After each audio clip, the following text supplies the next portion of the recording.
अस्सलामुअलैकुम मिरहा मारिया व्लॉग में खुशामदीद। तो यहाँ पे हो गई है सुबह और आज करने हैं मुझे बहुत सारे काम। मिरहा को सबसे पहले तो मेरा काम है कि मिरहा को स्कूल भेजना। और यहाँ पे मैं मिरहा का लंच बॉक्स वगैरह रेडी कर रही थी और मिरहा तो बिल्कुल तैयार हो गई थी, लेकिन वो तंग बहुत कर रही थी कि ये नहीं खाना वो नहीं खाना, वही उसकी रोज़ाना की रूटीन जो वो मुझे तंग करती है। तो यहाँ पे फिर मैंने मिरहा को लंच बॉक्स वगैरह बना के तैयार करके उसको स्कूल भेज दिया था। और ख़ुद इसके बाबा ने मुझे कहा कि आलू मेथी वाले पराठे बनाओ, जो कि मैंने पहले मैं रात को सालन बनाया था, तो फिर मैंने आलू मेथी वाले पराठे बनाए। और साथ साथ मैं सोच रही थी कि आज मुझे बेडशीट की कवर भी चेंज करनी है और मशीन लगानी है। बहुत सारे काम थे जो मेरे ज़हन में थे, क्योंकि आज इसके बाद फिर मैंने अपने दूसरे काम करने लग जाना था। तो इसलिए मैंने सोचा था कि आज मैं ये काम लाज़मी करूँगी, जो जो काम मैंने सोचे हुए हैं वो मैं लाज़मी करूँगी। और जैसे ही मैं खाना खाने बैठी, लेकिन मेरा माइंड चेंज हो गया और मुझे इतनी वो जिसे कहते हैं ना बंदा आलसीपन आ जाता है। तो मैंने कहा कि मैं नहीं करूँगी। काफ़ी टाइम मैंने यही सोचते हुए गुजारा कि मैं नहीं करूँगी, मैं नहीं करना, मेरा नहीं दिल, ऐसे ऐसे करते करते। लेकिन खैर जो मैंने करना था वो मैंने करना ही करना था, क्योंकि वो मैंने सोचा हुआ था। अपने आप को समझाया और लग गई मैं काम करने के लिए। तो जब मैं काम करना भी स्टार्ट हो रही थी तो मिरहा भी आ गई। मिरहा ने आके जो मुझे तंग किया, जो मुझे तंग किया, अल्लाह ही माफ़ करे। मैं एक काम करती थी, वो 10 काम बखेरती थी। तो लिहाजा फिर इसी तरह से मैं काम कर रही थी, सफाइयाँ कर रही थी और मिरहा मुझे तंग कर रही थी।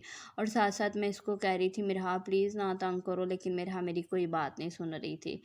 तो मैंने आज करना था मेरे रूम के साथ ही, एक साइड पे वॉशरूम है और दूसरे साइड पे मेरे रूम में आपको नज़र आ रहे होंगे कि साइडों पे 2 दरवाजे हैं, एक स्टोर का है और एक वॉशरूम का है। स्टोर के अंदर मैं पहले मेरे रूम में मेरे सोफ़े पड़े हुए थे। जब ये मैंने झूला लिया था मिरहा के लिए, मिरहा को चाहिए था, तो मैंने मिरहा के लिए जब ये झूला लिया तो तब मैंने ये चेंज किया, अपनी थोड़ी-सी सेटिंग चेंज की थी। झूले को मैंने यहाँ रखा और जो सोफ़े वगैरह थे वो मैंने स्टोर में रख लिए। स्टोर में मैंने उनको सेट किया। स्टोर में चारपाइयाँ पहले पड़ी हुई थीं और कुछ टेबल्स वगैरह पड़े हुए थे। तो मैंने वहाँ पे ये रख दी, सोफ़े वगैरह रख दिए और मिरहा का झूला यहाँ कमरे में सेट कर दिया था। तो यहाँ पे फिर अब मैं चद्दर चेंज कर रही थी और सफाइयाँ कर रही थी और मुझे इतना शदीद गुस्सा आ रहा था। एक तरफ से तो कमरा थोड़ा खुला हो गया था सोफ़ा अंदर रखने की वजह से, लेकिन दूसरी तरफ से मुझे थोड़ी-सी उलझन भी हो रही थी कि एक साइड पे तो है बैठने के लिए जगह, एक सोफ़ा पड़ा हुआ है, लेकिन दूसरी साइड पे नहीं है। तो लिहाजा ख़ैर मैंने इस पे ज़्यादा नोटिस नहीं लिया और जल्दी-जल्दी से सफाइयाँ की और मिरहा साहबा को कैमरा नज़र आ गया और मिरहा साहबा फिर से कैमरे के सामने आके वही अपने ड्रामे शुरू करने लग गई थी। ये इतनी मुझे क्यूट लगती है, शायद ये मेरी बेटी है इस वजह से, लेकिन अपने बच्चे तो ख़ैर हर एक को ही प्यारे लगते हैं और हर एक को ही मासूम लगते हैं। मेरी तो बेटी माशाल्लाह से, अल्लाह का शुक्र है, मुझे बड़ी मज़ेदार लगती है। तो ये मुझे पता है ये यहाँ पे क्या कह रही थी, ये कहती है यहाँ पे मामा ने थप्पड़ मारा था और लाल हो गया निशान, तो ऐसे-ऐसे की बातें कर रही थी। तो मैं इसको डाँट रही थी कि कब मैंने तुम्हें थप्पड़ मारा है, कब मैंने तुम्हें ऐसे किया है? तो ये उल्टा हँस रही थी कि आप तो चुप कर जाएँ, मुझे बातें करने दें। मैंने कहा अच्छा चलो सही है। तो ख़ैर यहाँ पे मेरी सफाइयाँ, इतनी ज़्यादा गंद पड़ा था और मैं बिल्कुल जैसे बंदा कहता है ना हड्ड हरामों जैसे काम करता है, मैं वैसे काम कर रही थी बड़ी मुश्किल से। और मिरहा मुझे उतना, जितनी मुश्किल से मैं काम कर रही थी, मिरहा मुझे उतना मुश्किल से तंग भी कर रही थी। तो ख़ैर काम करते करते मैंने सोचा, ज़हन में मेरे आ रहा था कि मिरहा ने तो मुझे तंग करते रहना है, तो मैं क्यों ना इसको लैपटॉप लगा दूँ। तो ख़ैर मैंने इसको अंदर ही छोड़ दिया, ये बेड पे कर रही थी उछल-कूद। फिर ऐसे ही मैंने किचन साफ़ किया, साथ मैं काम सोच किए, रही थी सब कि हस्बैंड को खुश करने के कोई तरीका हो। तो मेरे ज़हन में ना अजीब-अजीब से ख़यालात आ रहे थे। मैं सोचूँ कि कोई बात ना, मैं अपने ज़हन में कह रही थी कि अगर मैं कोई भी चीज़ जैसे मेरे हस्बैंड कहे ना कि तुमने ये नहीं करना, वो बेशक गलत भी चीज़ है ना, मैं कह दूँ ना कि हाँ ठीक है मैंने नहीं करना, तो मैं बन जाऊँगी बेस्ट वाइफ़। अगर मैं कहूँ, अगर वो मुझे कहें कि तुम सब की बातें सुनो और फिर भी कुछ नहीं बोलो, तो फिर मैं बनूँगी बेस्ट वाइफ़। और यहाँ इस तरह की चीज़ें मेरे ज़हन में, मेरे ख़यालात आ रहे थे कि मैं किस तरह से बनूँगी अच्छी वाली बीवी टाइप। तो मुझे लगता है कि बड़ा मुश्किल है अच्छी बीवी टाइप बनना, अच्छी बीवी बनना।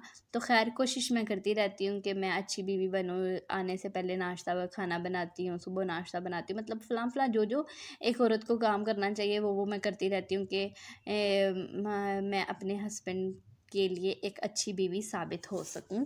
तो लिहाजा यहाँ पे मैंने मिरहा को लैपटॉप लगा दिया। मेरी तो बातें ऐसी फ़ुज़ूल चलती रहनी है। तो यहाँ पे मैंने मिरहा को फिर लैपटॉप लगा दिया और मिरहा शुक्र है अल्लाह का कि मिरहा साहबा आराम से बैठी और मुझे मौका मिला कि मैं आराम से सफाइयाँ करूँगी। तो यहाँ पे ये बार-बार फिर भी तंग कर रही थी, लेकिन मैंने कहा अब तुमने जो भी करना है ना, अब तुमने खुद अपने हाथों से करना है, मैंने कुछ नहीं करके देना। तो वो ध्यान लग गई लैपटॉप के और मैं कामों के।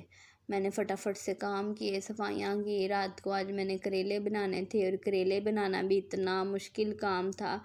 मैं इतना थक गई थी आज, इतना थक गई थी कि मेरा दिल नहीं था कर रहा कि मैं आज कुछ भी और करूं। और यहाँ पे मैं कह रही थी कि अब मेरा काम हो गया है, तो अब मैं आप देख सकते हैं कि मैं ये कर रही हूँ, वो कर रही हूँ। तो खैर ये भी मैं फ़ुज़ूल बातें करी जा रही थी। साथ-साथ आज मैंने दूसरे कमरे की भी सफाई करनी थी।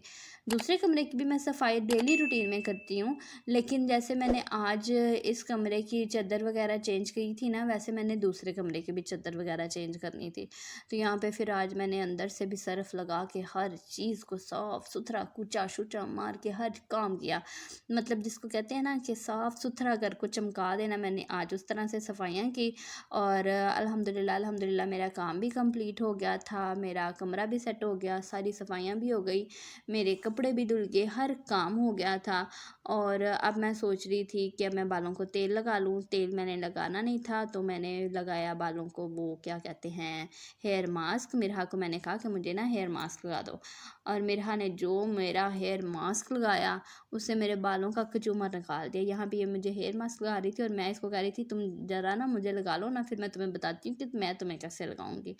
तो फिर ये शरारतें कर रही थी और साथ साथ हंस रही थी। फिर मैंने इसको बाद में फिर मैंने इसको लगाया और यहाँ पे क्या ये आराम से बातें कर रही थी। ज़लज़ला खत्म हुआ था तब अम्मी अम्मी घर आ गई थी ना, कौन? बड़ी मामा। किसके साथ आई थी? अंकल के साथ। अंकल के साथ। अब यहाँ पे रात के 9 का टाइम हो गया था और मैं अल्लाह का शुक्र अदा कर रही थी। मेरा खाना भी बन गया था, मैंने शावर भी ले लिया था, मैंने सब कुछ कर लिया था, लेकिन मेरा काम रह गया था मेरे कपड़े समेटने का। और मैंने सोचा कि क्यों ना ये भी काम समेट ही लूँ, सुबह पे ज़रूर छोड़ना है। तो मैंने जल्दी जल्दी से अपने कपड़े समेटे, अपने अलमारियों में रखे। इस्त्री करने का मेरा बिल्कुल दिल नहीं था आज, वरना अदरवाइज़ मैं जब भी कपड़े धोती हूँ तो मैं साथ ही प्रेस करके रखती हूँ। अपने और मिरहा को तो मैं लाज़मी प्रेस करके रखती हूँ, पट्टी साहब के मैं साथ साथ प्रेस करती हूँ। क्यों? क्योंकि उसकी रीज़न ये होती है कि अगर कोई भी सिलवट हो तो वो कहते हैं जी ये मैं नहीं पहनूंगा। तो लिहाजा यहाँ पे मेरा काम भी ख़त्म, अल्लाह का शुक्र है। फाइनली अल्लाह का शुक्र है कि मैंने कर ली हैं सफाइयाँ भी कंप्लीट, अपने कपड़े भी धो लिए, हर चीज़ कर लिया। और अब रात के तकरीबन हाँ 9-10 का टाइम हो गया है। तो 9-10 का हाँ टाइम हो गया है, 10 बज चुके हैं। तो लिहाजा अब मुझे दीजिए इजाज़त और इंशाल्लाह सुबह नए व्लॉग के साथ दोबारा से हाजिर होगी। टाटा बाय बाय। अब मैं इस कदर थकी हुई थी, लेकिन मिरहा की शरारतें ख़त्म होने का नाम नहीं ले रही थी और मेरा दिल कर रहा था मैं बस सो जाऊं, लेकिन मिरहा बाजी बिल्कुल सोने का नाम नहीं ले रही थी। और मैं दूसरे कमरे में जाके आराम से सो गई और मिरहा लगी रही थी काम अपने करते करते। तो इसी के साथ आज का व्लॉग ख़त्म करते हैं। इंशाल्लाह अगले व्लॉग में मिलेंगे। अल्लाह हाफिज़।